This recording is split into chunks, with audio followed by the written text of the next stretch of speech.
The sun was already scorching the tin roofs of Manila when Juan opened his eyes. His stomach grumbled as he rose from the old cardboard mat he shared with his mother in their one-room shack. The smell of frying oil and exhaust fumes filled the air outside, a mix of city chaos and survival. He slipped on his worn-out slippers, grabbed the small bundle of sampaguita garlands he had made the night before, and stepped into the streets. Every day was the same, but Juan carried something inside him that made him different. He loved to sing. As jeepneys rumbled past and vendors shouted for attention, he hummed quietly, letting melodies soften the hardness of his world. His mother always said, "Juan, your voice is your gift. One day, it will change everything." He never truly believed her, but her words stayed in his heart like a secret dream.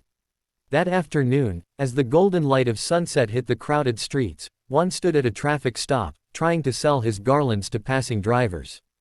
Some ignored him, some smiled sadly, and a few bought one or two out of pity. He didn't mind, he sang under his breath to keep his spirit alive. Across the street, a tourist couple stopped, curious about the little boy's voice. The woman whispered to her husband, "Listen, that kid's voice, it's beautiful." She took out her phone and recorded him as he sang an old Filipino love song, his voice pure and full of soul. The noise of traffic seemed to fade as his song rose above it all. When Juan finished, he blushed shyly as the couple applauded. They gave him a few pesos, thanked him, and walked away. He didn't know that the video they took would soon reach millions of people around the world. That night, Juan and his mother sat outside their small home, sharing a bowl of rice and fried fish. He told her about the kind foreigners who listened to him sing, and she smiled, touching his hair gently.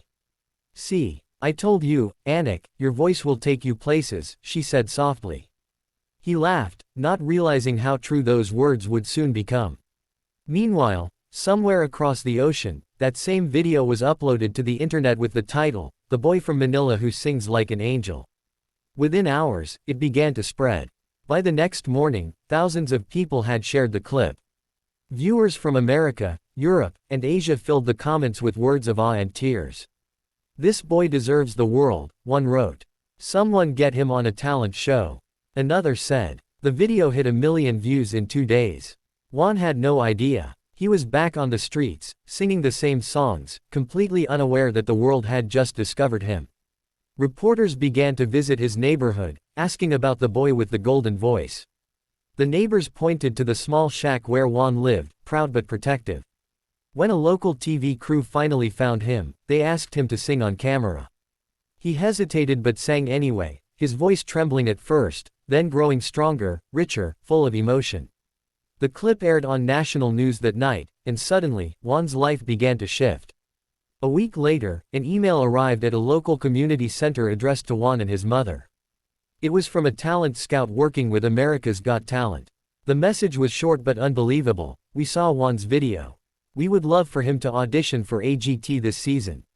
His mother couldn't believe it. She laughed, then cried, then laughed again. They didn't have passports or money, but for the first time, hope felt real. Neighbors gathered around their small home, cheering and offering help. The community raised funds, small coins and bills from people who had little but wanted to see one of their own reach the stars. Juan stood there, wide-eyed, as people hugged him and said, "Go, Juan. Show the world what the Philippines sounds like." That night, he looked at the sky and whispered to himself, "Maybe Mama was right. Maybe my voice really can change everything."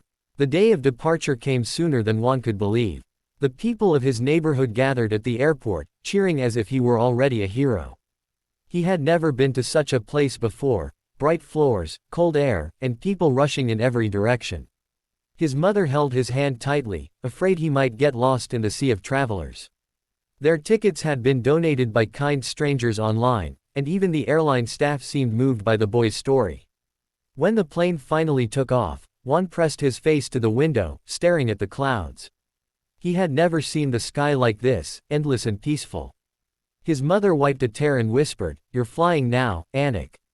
Just like your dreams." Juan smiled, his heart racing between fear and excitement. He imagined Simon Cowell's face, the bright stage, the huge crowd waiting to hear him sing. He promised himself he would not let anyone down. When they landed in Los Angeles, everything felt too big to be real.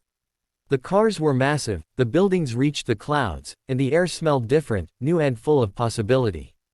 Volunteers from the Filipino community picked them up and took them to a small motel near the studio. That night, Juan couldn't sleep.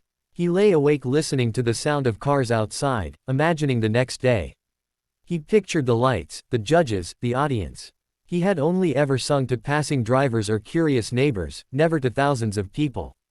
His mother sat beside him, whispering prayers in Tagalog, asking for strength and calm.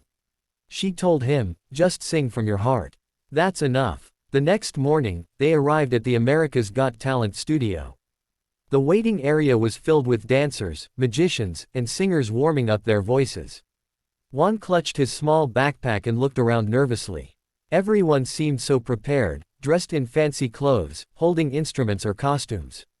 He wore a simple white shirt and jeans donated by a local family. When a producer came to get him, Juan's knees shook, but his mother gave him a reassuring nod. "Go, my son. The world is waiting." He took a deep breath and stepped onto the stage. The bright lights almost blinded him. The theater was massive, filled with faces staring at him. He saw Simon Cowell, Sofia Vergara, Heidi Klum, and Howie Mandel sitting behind the judges' table. Simon leaned forward and asked in his calm British voice, "Hello there, what's your name?" Juan's voice trembled. "My name is Juan, sir, and I come from Manila, Philippines." The audience cheered loudly at the mention of his country. Simon smiled and said, "All right, Juan. Show us what you've got." The music started, the opening notes of "You Raise Me Up." For a second, Juan forgot where he was. He closed his eyes and imagined he was back in the streets of Manila, singing under the fading light. Then his voice came out, soft, clear, and full of emotion. The crowd grew silent. Each note carried his story, the hunger, the hope, the endless nights of struggle. His mother stood backstage with tears streaming down her face. The judges looked at each other, surprised by the power of this tiny boy's voice. When he hit the final note, his voice soared so high it felt like the entire room held its breath. And then silence, pure, heavy silence. A second later, the audience exploded into applause. People stood, cheering, some even crying. Juan gasped, unsure what to do. Then Simon Cowell slowly stood up. He looked at Juan with a rare, proud smile, and without saying a word, reached forward and pressed the golden buzzer. The sound echoed, and suddenly golden confetti rained down from above. Juan dropped to his knees, covering his face, overwhelmed by joy and disbelief. His mother ran onto the stage and wrapped him in her arms as Simon walked up to them, saying softly, "You have a gift, young man. And the world needs to hear it." The crowd roared again. For Juan, the boy who once sang on the streets for coins, that moment was magic, the beginning of a dream that no one could ever take away. The moment Juan received the golden buzzer, his life changed forever. Reporters surrounded him after the show, cameras flashing as people shouted his name. The other contestants congratulated him, and Simon Cowell himself told Juan privately, "You have something very rare, heart." Juan didn't fully understand the meaning of those words, but he felt them deeply. His mother could hardly stop crying, holding his hand tightly as they left the theater. Outside, people lined up just to take pictures with him. He wasn't used to attention. All his life he'd been invisible in the busy streets of Manila, and now the whole world seemed to see him. That night, back at the hotel, he sat by the window, staring at the glittering Los Angeles skyline. He thought about his friends back home, the narrow alleys, the laughter of kids playing barefoot, and his mother's tired smile. He promised himself he would never forget where he came from, no matter how bright the lights became. Weeks passed, and Juan began preparing for the semifinals. The producers provided vocal coaches, stylists, and even a translator to help his mother during interviews. He was amazed at everything, the big cameras, the rehearsals, the makeup rooms. Yet, despite all the glamour, he missed home. Sometimes, before sleeping, he would quietly hum the same street songs he used to sing in Manila, just to remind himself of who he really was. When the day of the semifinals came, he chose to sing a Filipino English version of "You'll Never Walk Alone." The moment he stepped on stage, everyone recognized him. The audience erupted in applause, chanting his name. When he sang, his voice was stronger, braver, filled with emotion and gratitude. He didn't just sing notes, he told his story through every word. When the performance ended, all 4 judges stood up in a standing ovation. Simon looked emotional as he said, "Juan, you are a reminder of why we do this show. You've inspired millions." The crowd chanted, "Juan, Juan," and he smiled through his tears. He didn't win the competition that night, but it didn't matter. The next day, his story was everywhere: news outlets, social media, television. Millions watched clips of his golden buzzer moment. People from around the world sent letters, gifts, and words of encouragement. Even famous singers reached out, offering to collaborate with him. Juan became a symbol of hope, a reminder that talent can come from the most unexpected places. After the show ended, Juan and his mother returned to Manila. The airport was packed with people waving flags, holding banners that read, "Welcome home, Juan," and "Proud of you." He was stunned to see how much love was waiting for him. Cameras followed him as he walked through the crowd, tears streaming down his face. The mayor even announced a city celebration in his honor. Yet, when all the excitement faded, Juan wanted only one thing: to give back. With the money he earned from performances and donations, he built a small music center in his neighborhood. It wasn't fancy, just a few rooms with instruments and speakers, but it was filled with laughter and dreams. Street kids came every day to learn songs, practice instruments, and believe in something bigger than poverty.